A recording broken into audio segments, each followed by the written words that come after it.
Intiassa ilmansaasteongelmat on tosi suuria ja siellä luonnolliset lähteet yhdistyy tämmöisiin ihmisten tekemiin lähteisiin ja se aiheuttaa semmoisen ruskean pilven siellä. Ja tämä ruskea pilvi on niin intensiivinen, että se vaikuttaa sekä ilman laatuun, ihmisten elämään sillä alueella, että sitten ilmastonmuutoksessa. Me ollaan perustettu 2 mittausasemaa sinne. Että toinen on ollut vuodesta 2005 tuolla Himalajan rinteillä Pohjois-Intiassa ja toinen on ollut vuonna 2008 ja 2009 sitten Indo-Gangesin laaksossa melko lähellä sitä toista mittauspistettä. Eli tässä meillä on esimerkki kaavio siitä, että mitenkä pienhiukkasten massapitoisuus vaihtelee vuodenajan funktiona tuolla Intiassa 2 eri paikassa.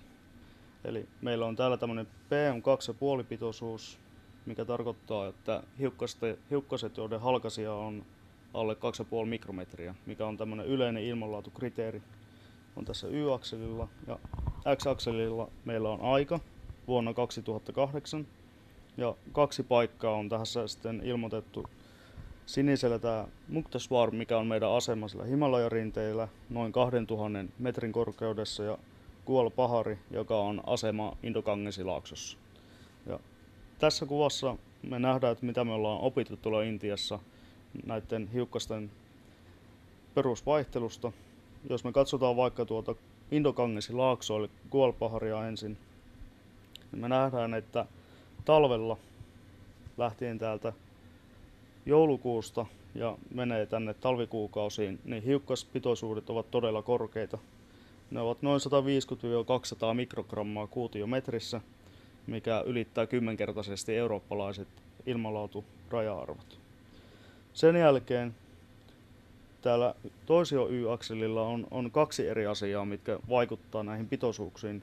Ensinnäkin on sateen intensiteetti, mikä näkyy näillä palkeilla, millimetriä kuukaudessa.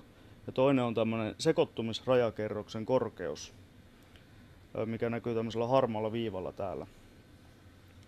Ja tämä sekoittumisrajakerros tarkoittaa, että kuinka korkealle pinnalla olevat lähteet ja siellä olevat hiukkaset niin sekoittuu. Ja me nähdään, että kun kevät koittaa ja siellä alkaa lämpötilat nousta täällä Intiassa, niin sekoittumisen johdosta tuolla laaksossa pitoisuudet vähenee. Jos me puolestaan katsotaan tätä asemaa, mikä on siellä Himalajan rinteillä, me nähdään päinvastainen ilmiö, eli pitoisuudet lisääntyy tuon rajakerroksen korkeuden noustessa, mikä indikoi sitä, että tämä katkoviiva, joka on tämä aseman korkeus tuolla Himalajalla, kun rajakerros nousee sen yläpuolelle, niin silloin nämä hiukkassaasteet tältä Indo-Gangesin laaksosta nousevat samalle tasolle kuin mitä tämä yläpuolella oleva asema on. Ja tämä Mukteswarin asema on tämmöinen niin sanottu tausta-asema, eli siellä ei ole paikallisia päästölähteitä. Jolloin yksi tärkeä havainto, mitä teimme tutkimuksessa, on se, että Indo-Gangesin laaksosta keväällä saasteet leviävät aina ylös tuonne tausta-asemalle asti. Sen jälkeen alkaa sadekausi, jolloin molemmilla paikoilla pitoisuudet laskevat vuoden alimmalle tasolle, jopa niin alas, että ne täyttävät eurooppalaiset ilmanlaatukriteerit.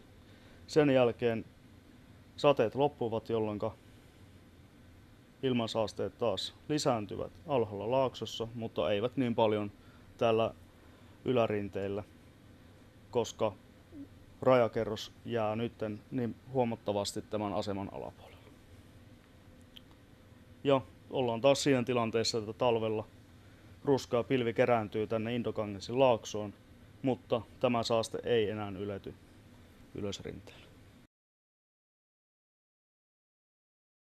Ennen kaikkea sitä käytetään näitä mittaustuloksia siihen, että me voidaan valitoida satelliittirataa ja ilmastomalleja. Ja kun ilmastomalleja halutaan ajaa tulevaisuuteen, eli halutaan tietää, miten tulevaisuudessa pienhiukkaset Intiassa muuttuu, niin me joudutaan ensin vertaamaan niitä mallituloksia mittauksiin. Ja nyt kun meillä on tämmöinen perustietämys siitä, miten hiukkaset käyttäytyy Intiassa, niin tämä on tosi hyvä lähtökohta lähteä tekemään näitä tulevaisuuden tutkimuksia.